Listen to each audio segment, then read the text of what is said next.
Hi everybody. Today we're going to talk about linear equations that can be solved in 1 to 2 steps. There are plenty of linear equations that take more steps to do, but we will address that in later videos. What I wanted to do was start small, make sure we understand the process, and then we can make it bigger as we go.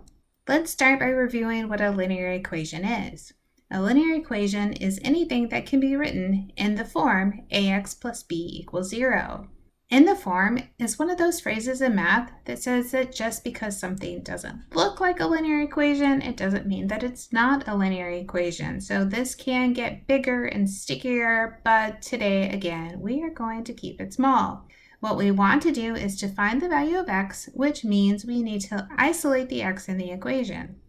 To solve equations, we use the operations of addition, subtraction, multiplication, and division. You want to make sure you are being consistent. If you add, subtract, multiply, or divide on one side of an equation, make sure you do the same thing to the other side. We're going to start with one-step problems. Let's try solving x plus 5 is 19.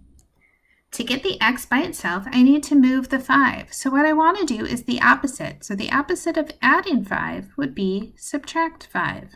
Remember, I said we want to do that to both sides of the equation.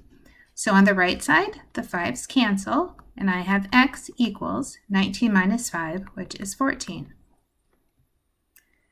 If I switch that to m minus 4 equals 6, the opposite of subtraction would be addition. So this time I will add 4 to both sides, and I get that m is equal to 10.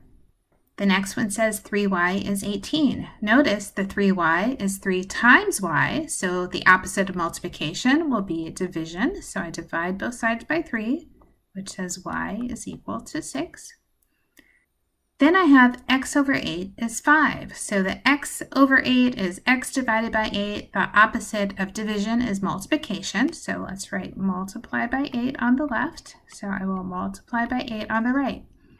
The 8 cancels on the left, I have x. Then 5 times 8 is 40.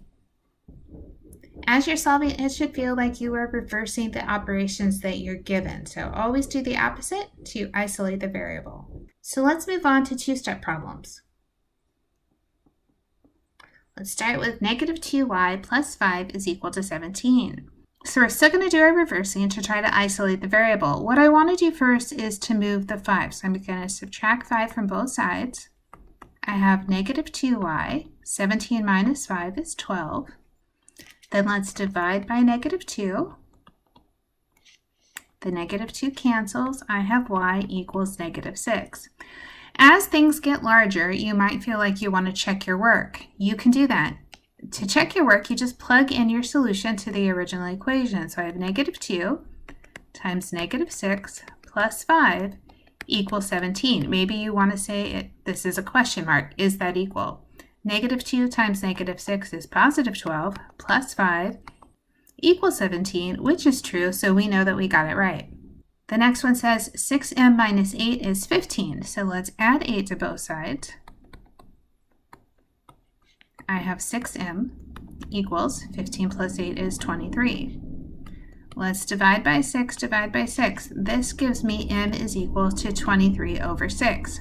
This says m is equal to 23 over 6. You should leave the answer like that. What you want to do is give an exact answer, not an approximate answer. If you put this in your calculator, you would get 3.8333. You have this repeating 3, and if you change it and write it down, then you have changed the value. So fractions that can't be reduced or can't be written in a finite decimal place should be left alone as the fraction form. Let's try this one. T over 5 plus 2 is 13. I'm going to subtract the 2, which gives me t over 5 equals 13 minus 2 is 11. Then to clear the 5, I'm going to multiply both sides by 5. The 5 cancels. I get t is equal to 55. Now would be a great time to go try a few problems before you move on to the next video where we do a little bit harder problems.